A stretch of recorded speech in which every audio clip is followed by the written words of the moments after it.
Hi, நான் பிரசன்னா. ரீசெண்டாக என்னோட எஸ்பிஐ பிஓ கிளியர் பண்ணியிருக்கேன். சேனல் சப்ஸ்கிரைபர்ஸ் வந்து நிறைய பேர் வந்து குவான்ஸுக்கு ஸ்ட்ராட்டஜி வீடியோ போடுங்கன்னு சொல்லி கேட்டிருந்தீங்க. அதுவும் தமிழில் பர்டிகுலராக போடுங்கன்னு சொல்லி கேட்டிருந்தீங்க. இந்த பிளாட்ஃபார்ம் தந்த கனிஷன் ரீனா மேம்க்கு ரொம்ப ரொம்ப தேங்க்யூ. நான் பர்டிகுலராக குவான்ஸில் என்னென்ன சோர்ஸஸ் யூஸ் பண்ணேன்னு பார்த்தீங்கன்னா, மோஸ்ட்லி எல்லாமே யூடியூப் சோர்ஸஸ் தான் யூஸ் பண்ணேன். பர்டிகுலராக கனிஷ் சார்ஜில் எனக்கு என்னென்ன யூஸ் ஆச்சு, நான் அதில் என்னென்னலாம் யூஸ் பண்ணேன்னு சொல்கிறேன். கனிஷ் சார்ஜில் பார்த்தீங்கன்னா அவரோட பேசிக் வீடியோஸ் நிறையா இருக்கும். லைக் 50 to 60 வீடியோஸ் இருக்கும். அதெல்லாம் கொஞ்சம் டைம் கிடைக்கும் போது பார்த்துக்கோங்க. சப்போஸ் நான் வேறு ஒரு சேனலில் பார்த்துருக்கேன்னா அதில் தெரிஞ்ச மெத்தடை இதில் அப்ளை பண்ணி பாருங்கள். பிகாஸ் இவர் பர்டிகுலராக பேங்கிங்க்கு கொண்டு வரதுனால உங்களுக்கு ரொம்ப யூஸ்ஃபுல்லாக இருக்கும். சப்போஸ் உங்களுக்கு அந்த மெத்தட் செட் ஆகலை மீன்ஸ் இவரே சால்வ் பண்ணுவார். அதையும் கொஞ்சம் பாருங்கள். நெக்ஸ்ட்டு பார்த்துக்கிட்டிங்கன்னா இப்படி தான் நீங்கள் உங்கள் பேசிக்ஸ் கிளியர் பண்ணிக்கோங்க. உங்கள் பேசிக்ஸ் கிளியர் பண்ணதுக்கப்புறம் எனக்கு லாட் ஆஃப் கொஷின்ஸ் இருக்குதுன்னா ஸ்பீட் இம்ப்ரூவ்மெண்ட் பண்ணி ஆகணும் குவான்ஸில். அது எப்படி?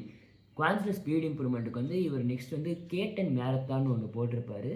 அது கொஞ்சம் பர்டிகுலராக பார்த்துக்கோங்க. அதில் நிறையா சம்ஸ் இருக்கும். இப்போ புதுசாக தான் அவர் அப்லோட் பண்ணணும். கொஞ்சம் வெயிட் பண்ணாமல் பழைய சம்ஸே கொஞ்சம் பாருங்கள். அதுவே நிறைய ஹெல்ப்ஃபுல்லாக இருக்கும். இன்னொரு ரொம்ப முக்கியமான விஷயம் என்னென்னா, இந்த லைவ் செஷன் பார்த்தீங்கன்னா ஆன்சர்ஸ் வந்து ஏதோ கொஸ்டின் போட்ட 10 செகண்டில் ஆன்சர் போடுவாங்க. இதெல்லாம் பார்த்து நீங்கள் ஃபியர் பண்ண வேணாம். அவங்களோட எஃபர்ட்ஸ்க்கான அந்த ரிசல்ட் தான் அது. நீங்கள் பொறுமையாக உட்காந்து சால்வ் பண்ணுங்கள். இப்போ என்னையை பர்டிகுலராக எடுத்துக்கிட்டிங்கன்னா, நான் அந்த லைவில் ஆன்சர் போட்டவங்க கிடையாது, பார்த்து உட்காந்து ஃபியர் பண்ணவன் தான். அது எப்படி ஓவர் கம் பண்ணேன்னா, அந்த லைவ் சேட்டை ஆக்சுவலாக ஆஃப் பண்ணிடுவேன். நான் பாட்டுக்கு ஆன்சர் போடுவேன். சப்போஸ் டைம் எடுத்துருச்சு, அதுக்குள்ளார சார் சால்வ் பண்ண ஸ்டார்ட் பண்ணிட்டாருன்னா பாஸ் பண்ணிவிட்டு பொறுமையாக ப்ராக்டிஸ் பண்ணுவேன்.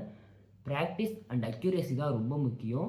ஸ்பீடு பொறுமையாக வந்துடும். நீங்கள் அக்யூரேசி நல்லா மெயின்டைன் பண்ணுங்கள். சப்போஸ் உங்களுக்கு இன்னும் பேசிக்ஸ் எனக்கு எனக்கு வரல, சில கொஷின்ஸ்லாம் போட முடியலனா பேசிக்ஸ் நீங்கள் ஸ்ட்ராங்காக இல்லைன்னு அர்த்தம். ஸோ ஆல்ரெடி நான் பேசிக்ஸ் நிறையா வீடியோ பார்த்துட்டோன்னா வீடியோ கோர்சஸ் வீடியோ கொஞ்சம் இருக்கும். அது கூட கொஞ்சம் பர்ச்சேஸ் பண்ணி பாருங்கள். அதுவும் ஹெல்ப்ஃபுல்லாக தான் இருக்கும். ரொம்ப வீடியோஸ்லாம் இருக்காது. ஒரு 50 to 60 கொஷின்ஸ் தான் சம்வேர் அரௌண்ட் இருக்கும். ஸோ போதுமா, இதுவே நீங்கள் பண்ணிங்கன்னா குவான்ஸில் வந்து மோர் தேன் எனஃப். உங்களால் கண்டிப்பாக நல்ல மார்க் குவான்ஸில் எடுக்க முடியும்.